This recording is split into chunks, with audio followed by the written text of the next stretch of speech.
Hello viewers, welcome to my channel. Today we are going to discuss parallel plate capacitor. 12th class में आपका एक important topic है, तो इसको आज स्टडी करते हैं। इसको देखते हैं एक बार क्या है इसमें। एक्चुअल में पैरेलल प्लेट कैपेसिटर क्या होता है देखते हैं एक बार। पैरेलल प्लेट कैपेसिटर में हम एक अरेंजमेंट करते हैं जिसमें कोई भी दो प्लेट्स, सिंपल जैसे कैपेसिटर की अरेंजमेंट होती है ना, ऐसे ही हम क्या करते हैं, कोई दो सिंपल प्लेट लेते हैं और उनको हम प्लेस कर देते हैं आपस में एक दूसरे के पैरेलल। उनके बीच में कोई भी स्मॉल डिस्टेंस हम रख देंगे उनके बीच में। तो इस तरीके से जो अरेंजमेंट होती है इसको हम बोलते हैं पैरेलल प्लेट कैपेसिटर। जैसे मैं बोल दूं, एक सिंपल प्लेट हमने ले ली ये वाली, ठीक है, और इस प्लेट के ऊपर हमने बोल दिया कि कोई भी चार्ज है आपका, जैसे मान लिया हम बोल दें ऐसे पॉजिटिव चार्ज आपका डिपॉजिट हुआ यहाँ पे।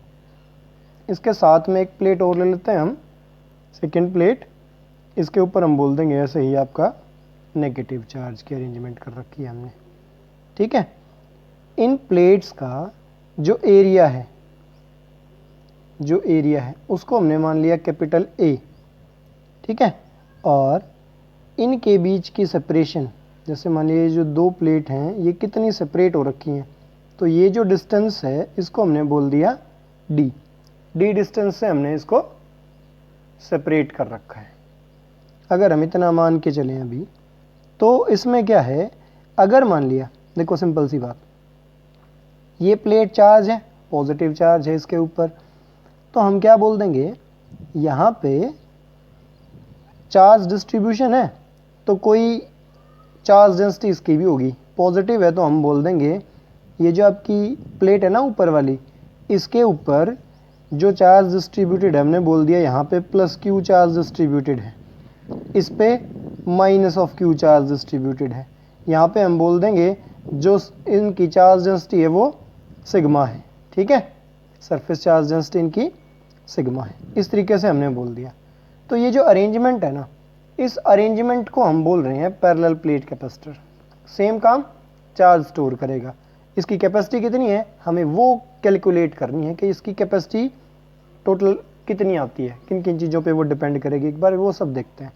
तो इसमें हमने क्या किया, अभी इसी अरेंजमेंट में देखो, ये कुछ वैसी अरेंजमेंट है जो हमने केस किया था, इलेक्ट्रिक फील्ड फाइंड आउट किया था हमने कहाँ पे, एक thick sheet of charge, thick sheet, plain sheet. तो वहाँ पे क्या था, एक चार्ज प्लेट रखी थी, उसके रिगार्डिंग इलेक्ट्रिक फील्ड हमने कैलकुलेट किया था। ऐसे ही एक और दूसरी प्लेट उसके पास रखी थी, उसका फील्ड कैलकुलेट किया था।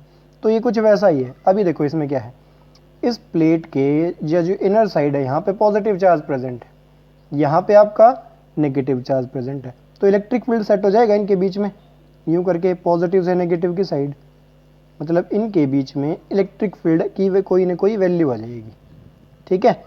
तो जो इलेक्ट्रिक फील्ड की वैल्यू आएगी तो हम क्या बोलेंगे, इलेक्ट्रिक फील्ड जैसे हमने कैलकुलेट किया था, देखो नेट इलेक्ट्रिक फील्ड अगर हम कैलकुलेट करेंगे तो वो क्या आएगा, एक प्लेट से कितना आता है, एक थिन शीट ऑफ चार्ज जो हमने ली थी उससे कितना फील्ड आ रहा था हमारे पास, उससे आता था हमारे पास सिग्मा बाई 2 एप्सिलॉन नॉट। और ऐसा ही किसकी वजह से आ जाएगा, दूसरे की वजह से, तो हम बोल देंगे सिग्मा बाई 2 एप्सिलॉन नॉट इसकी वजह से आ जाएगा। तो यहाँ से जो हमारे पास ई नेट आएगा, जो टोटल इनके बीच में इलेक्ट्रिक फील्ड सेटअप होगा, वो क्या आ जाएगा, सिग्मा बाई एप्सिलॉन नॉट। इन दोनों को ऐड करोगे तो हमारे पास ये वैल्यू आ जाएगी, ठीक है। अब अगर इतना इलेक्ट्रिक फील्ड इनके बीच में सेट हो जाता है, अब बात करते हैं पोटेंशियल की। तो हमारे पास पोटेंशियल की वैल्यू क्या होती है, पोटेंशियल क्या होता है भाई, पोटेंशियल होता है work done in bringing a charge against electric field. यानी कि फोर्स कितना लगाना पड़ेगा, इलेक्ट्रिक फील्ड के बराबर, और कितना, डी डिस्टेंस मान लिया हमने इनको मूव करवाया। एक चार्ज को यहाँ से मूव करवाओगे तो हमने कितना मूव करवाया, सेपरेशन के बराबर, तो डी डिस्टेंस हमने इसको मूव करवाया। तो हमारे पास यहाँ से फॉर्मूला आया V is equal to E into D, ये हमारे पास पोटेंशियल का फॉर्मूला आ गया यहाँ से, ठीक है। यहाँ से अब E की वैल्यू हमने कैलकुलेट कर रखी है, तो V आया, E की वैल्यू कितनी है हमारे पास, E की वैल्यू है sigma by epsilon not into D, ये हमारे पास V की वैल्यू आ जाती है। अच्छा, अब यहाँ से हम क्या कर सकते हैं, ये जो हमने बोला, तो अभी हम क्या करेंगे, सिग्मा, सिग्मा है आपकी सरफेस चार्ज डेंसिटी। सिग्मा क्या है, चार्ज अपॉन एरिया, ये होता है सिग्मा। तो सिग्मा की वैल्यू यहाँ प्लेस करें तो हमारे पास पोटेंशियल, पोटेंशियल आ गया, सिग्मा की जगह रख दिया हमने Q अपॉन ए और एप्सिलॉन नॉट इंटू डी, ये पोटेंशियल की वैल्यू आ गई हमारे पास। अभी हमें कैलकुलेट करनी है इसकी कैपेसिटी, तो हम कैपेसिटेंस, कैपेसिटेंस का फॉर्मूला क्या है, C is equal to Q upon V, Q upon V। तो अगर हम यहाँ Q अपॉन V रखें तो देखो सिंपल, पहले ऊपर यहीं रख देते हैं, Q तो ये, V की वैल्यू, V की वैल्यू तो ये है जो हमने अभी निकाली है यहाँ से, तो ये क्या आ जाएगा, Q upon A epsilon not और ये D यहाँ पे मल्टीप्लाई। तो जब इसको सोल्व करेंगे तो Q कैंसिल हो गया, एप्सिलॉन नॉट A ऊपर चला जाएगा और ये D बचेगा यहाँ से। तो हमारे पास यहाँ से जो कैपेसिटेंस निकल के आया वो क्या आया, उसकी वैल्यू हमारे पास आई एप्सिलॉन नॉट और A तो ऊपर चला गया अपॉन D, ये वैल्यू आ जाती है हमारे पास नेट। तो ये है कैपेसिटेंस किसका, एक पैरेलल प्लेट कैपेसिटर का। यहाँ से हमारे पास कैपेसिटी आ जाती है टोटल। अभी देखो यहाँ से फॉर्मूले से देखने से हमें क्लियर हो जाता है बिल्कुल कि ये जो कैपेसिटेंस है ये डायरेक्टली प्रोपोर्शनल है किसके, आपका जो एरिया है, एरिया ऑफ प्लेट्स, जो हम कंडक्टिंग प्लेट्स जो हम यूज़ करते हैं उसके एरिया पे। और दूसरा हमने क्या बोल दिया यहाँ से, इनवर्सली प्रोपोर्शनल टू डी, यानी कि जो सेपरेशन है ना प्लेट्स के बीच में, उस सेपरेशन के इनवर्सली प्रोपोर्शनल। देखो साथ में ये भी दिख रहा है एप्सिलॉन नॉट डायरेक्टली प्रोपोर्शनल, मतलब मीडियम पे भी डिपेंड करेगा। तो सिंपल, कोई आपसे पूछे कि पैरेलल प्लेट कैपेसिटर में जो कैपेसिटेंस है वो किन किन फैक्टर्स पे डिपेंड करेगा, तो हम क्या बोलेंगे, एक तो मीडियम पे, दूसरा एरिया पे, और तीसरा प्लेट्स के बीच की सेपरेशन पे। नेक्स्ट टॉपिक है हमारा, जो हमने पैरेलल प्लेट कैपेसिटर किया, हमारे पास उसकी कैपेसिटी निकल के आई, जैसे हमने बोल दिया उसकी कैपेसिटी आई C is equal to epsilon not A upon D, हमारे पास ये कैपेसिटी निकल के आई। अभी हम क्या करेंगे, अभी हम ये चेक कर रहे हैं क्या इसकी कैपेसिटी को हम कम या ज़्यादा कर सकते हैं। तो हमने क्या किया, वो जो पैरेलल प्लेट्स हैं कैपेसिटर की, उनके बीच में हम कोई मीडियम इंट्रोड्यूस करवा के देखते हैं। तो हमने क्या किया, उन प्लेट्स के बीच में, जैसे मान लिया आपकी एक प्लेट ये है और दूसरी प्लेट हमने बोल दिया जैसे ये रखी हुई है कोई भी, तो यूं आपकी दो प्लेट्स थी, एक को हमने बोला था जैसे इसके ऊपर आपका प्लस Q चार्ज है, इसके ऊपर आपका माइनस ऑफ Q चार्ज है, यहाँ पे डेंसिटी आपकी सिग्मा है, यहाँ पे आपकी, यहाँ पे भी सिग्मा है, वहाँ पे प्लस बोल दोगे, यहाँ पे माइनस बोल दोगे। अच्छा, इनके बीच में जो सेपरेशन थी वो हमने क्या बोला था, D थी, ठीक है, हमने बोल दिया यहाँ पे आपका पॉजिटिव चार्ज है, यहाँ पे आपका नेगेटिव चार्ज है, इस तरीके से। तो हमने क्या बोला, अभी हमने इनके बीच में एक कंडक्टिंग स्लैब यानी कि कंडक्टर रख दिया, कोई इस इन प्लेट्स के बीच में ऐसे करके हमने कंडक्टर रख दिया यूं करके।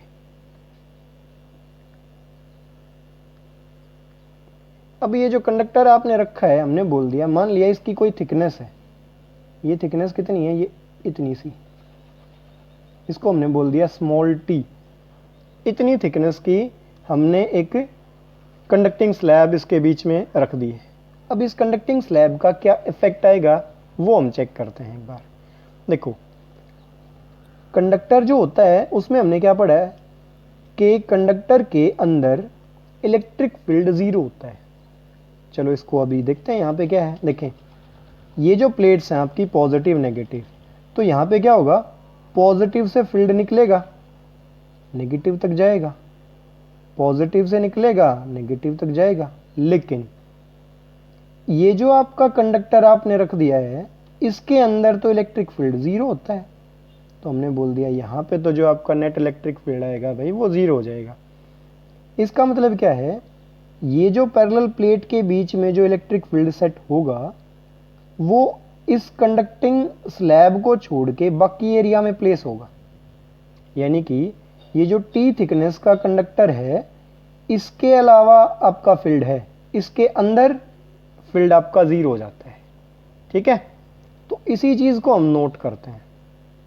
तो हमने क्या बोला, अगर मान लिया यहां पे फील्ड 0 है तो हम पोटेंशियल कैसे कैलकुलेट करें, चलो देख लेते हैं एक बार। तो हमने बोल दिया कि जैसे मान लिया पहले जो था हमारे पास जो कैपेसिटी आई थी वो थी epsilon not A upon D, यानी कि एक मीडियम था सी नॉट बोल दिया हमने, एयर का था, फ्री स्पेस का हम कर रहे थे। अभी अगर हमने ये कंडक्टर रख दिया है तो इसका देखते हैं एक बार। तो यहां से जब आप पोटेंशियल कैलकुलेट करोगे तो पोटेंशियल क्या था, हमारे पास फॉर्मूला था पोटेंशियल का E इंटू डी। अब ये E इंटू डी कब था, जब पूरे D में, D क्या है सेपरेशन, पूरे D के अंदर इलेक्ट्रिक फील्ड प्रेजेंट था। लेकिन अगर हम यहां देखें तो इलेक्ट्रिक फील्ड ये जो T थिकनेस है इसमें तो है ही नहीं, यहां तो इलेक्ट्रिक फील्ड 0 हो गया क्योंकि कंडक्टर है। तो जो इलेक्ट्रिक फील्ड बचा वो बाकी एरिया में बचा।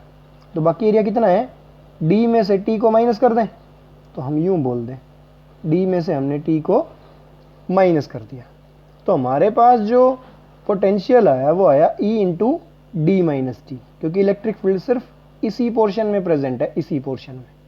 ठीक है, चलो यहां से हमारे पास आ गया V is equal to E into D minus T. अच्छा, अभी पैरेलल प्लेट का जो हमने इलेक्ट्रिक फील्ड निकाला था वो क्या था, उसकी वैल्यू थी हमारे पास सिग्मा बाई एप्सिलॉन नॉट। अब इससे पहला केस किया था इंटू डी माइनस टी। अच्छा, सिग्मा क्या था हमारे पास, सिग्मा था Q अपॉन ए। अब इस वैल्यू को भी रख लेते हैं।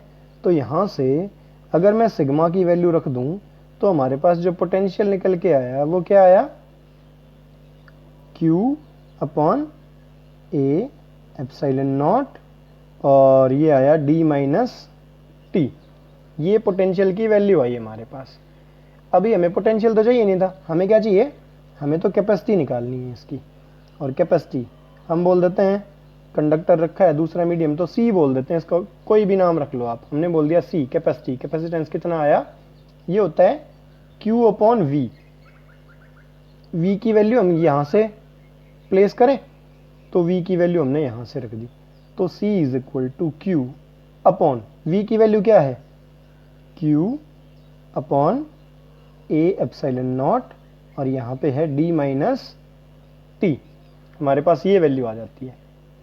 ठीक है, सॉल्व करते हैं तो Q कैंसिल हो जाता है, एप्सिलॉन नॉट ए ऊपर चला जाएगा और बाकी बचा, यानी कि C आया हमारे पास epsilon not A upon D minus T. ये वैल्यू आई यहां से। तो देखो हमारे पास जो पहले था, जो हमारा कैपेसिटेंस आया था पैरेलल प्लेट कैपेसिटर में, simple epsilon not A upon D आया था। तो हम इसको इसी फॉर्मेट में लेके आते हैं। देखो यहाँ पे नीचे D था डिनोमिनेटर में, लेकिन यहाँ D माइनस टी है। हम क्या करें, इसको D से मल्टीप्लाई कर देते हैं और D से डिवाइड कर देते हैं, हम ऐसा कर देते हैं। तो इससे क्या होगा, इससे हम इसको ऐसे लिख सकते हैं एप्सिलॉन नॉट ए, ये D मैं यहाँ नीचे ले आता हूँ, into D upon D minus T. इस तरीके से हम इसको लिख देंगे, कोई फर्क नहीं पड़ रहा। लेकिन देखो क्या हुआ, epsilon not A upon D, ये क्या हो गया, ये हमारा था C नॉट जो हमने निकाला था। तो C यहां से क्या आ गया, C not into D upon D minus T. ये वैल्यू आ जाएगी हमारे पास मेन। और यहां से क्या पता चला हमें, यहां से हमें पता चला कि जो C है ये देखो D upon D minus T. इसका मतलब क्या है, डिनोमिनेटर ऊपर जो आपका न्यूमरेटर है उससे छोटा आएगा, मतलब ये वैल्यू ग्रेटर देन 1 आएगी। ग्रेटर देन 1 आएगी तो जो आपका C है वो C बड़ा होगा आपके C नोट से। इसका मतलब क्या है कि अगर हम कोई ये कंडक्टिंग स्लैब यहाँ प्लेस करेंगे तो जो ओवरऑल कैपेसिटी है उस पैरेलल प्लेट कैपेसिटर की वो बढ़ जाएगी। ठीक है, तो ये टॉपिक हुआ यहाँ पे क्लियर। नेक्स्ट में हम क्या करें, अगर अभी मैंने ये कंडक्टिंग स्लैब रखी है, अगर मान लिया मैं इस कंडक्टर की बजाय इंसुलेटर या मान लिया डाइलेक्ट्रिक स्लैब रखें तो क्या फर्क पड़ेगा। चलो एक बार उसको और देखते हैं। चलिए अभी हम डाइलेक्ट्रिक स्लैब वाला केस करते हैं। तो हमने क्या किया, हमने वही अरेंजमेंट की दोबारा से, वही पैरेलल प्लेट कैपेसिटर, इसके ऊपर आपका जो चार्ज है वो प्लस क्यू है और यहाँ पे आपका चार्ज है वो माइनस क्यू है, इनकी जो चार्ज डेंसिटी है वो सिग्मा है, हमने ऐसे बोल दिया। तो हमने क्या किया, इनके बीच की सेपरेशन डी, ये जो हमने स्लैब पुट की ये एक डाइलेक्ट्रिक स्लैब है, मतलब इंसुलेटर है एक टाइप से, इसकी थिकनेस हमने वही टी मान ली है, ठीक है, स्मॉल टी।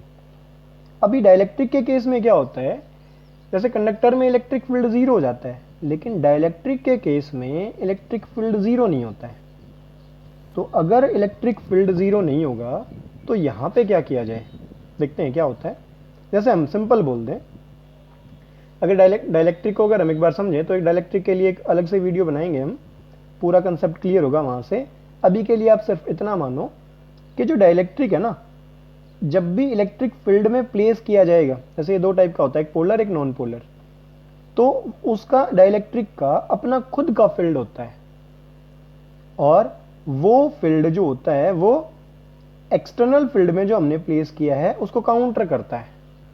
तो हम क्या बोलेंगे यहां पे, जैसे मान लिया यहां पे पॉजिटिव से नेगेटिव की साइड आपका इलेक्ट्रिक फील्ड आया बाहर, डाइलेक्ट्रिक के बाहर, और इसके अंदर इसका खुद का फील्ड है due to rearrangement of molecules. ये मैं क्लियर करूंगा नेक्स्ट वीडियो में, due to rearrangement of molecules. तो अभी के लिए आप बोल दो कि यहां पे इलेक्ट्रिक फील्ड जो होगा वो जीरो नहीं होगा, इसका खुद का इलेक्ट्रिक फील्ड है। तो हम सिंपल क्या बोल दें, मान लिया बाहर एक फील्ड है और एक फील्ड है अंदर, तो दोनों का अलग अलग नाम रख लेते हैं। हमने बोल दिया बाहर जो फील्ड है उसको हमने बोल दिया ई नॉट, और अंदर जो फील्ड है उसको हमने बोल दिया ई, यानी कि जो ई है वो है डाइलेक्ट्रिक का फील्ड और बाहर का है ई नॉट, आपका फ्री स्पेस में जो प्रेजेंट है, ठीक है। अभी इन्हीं को हम सोल्व करते हैं कि ये है क्या। अभी देखो क्या होगा, हम वही पोटेंशियल कैलकुलेट करें। तो पोटेंशियल क्या था, हमारे पास फॉर्मूला था E इंटू डी, लेकिन अभी देखो ये जो आपका E है वो किसके बराबर है, E नोट के बराबर, ठीक है, E नोट के बराबर है इंटू डी, लेकिन ये E नोट पूरे D में तो अभी भी प्रेजेंट नहीं है, T में तो अलग फील्ड है, T में तो जो फील्ड है वो है E नोट नहीं है। तो हम क्या बोलेंगे, E नोट कितने में प्रेजेंट है, D माइनस T में। तो हम सिंपल बोल दें E नोट जो प्रेजेंट है वो है D माइनस T में, लेकिन अभी भी ये पोर्शन तो अभी भी रह गया, यहाँ पे भी तो फील्ड है। तो हमने क्या किया, इसको प्लस करके, कितना फील्ड है यहाँ पे, E फील्ड है, कितने में है, इंटू T, थिकनेस है उसकी T। तो यहाँ पे हमारे पास नेट पोटेंशियल आ गया E note D minus T plus E into D. यहां पे ये इंपॉर्टेंट बात है, अगर ये आपको क्लियर हो जाती है तो बाकी इसमें फिर इजी है। देखते हैं अब क्या हुआ। देखो हमने एक टर्म पढ़ी थी dielectric constant, dielectric constant. Dielectric constant क्या होता है, वो होता है फील्ड का रेशियो। जैसे हमने वो फोर्स में भी किया था, यहां पे फील्ड में भी हम कर सकते हैं उसको।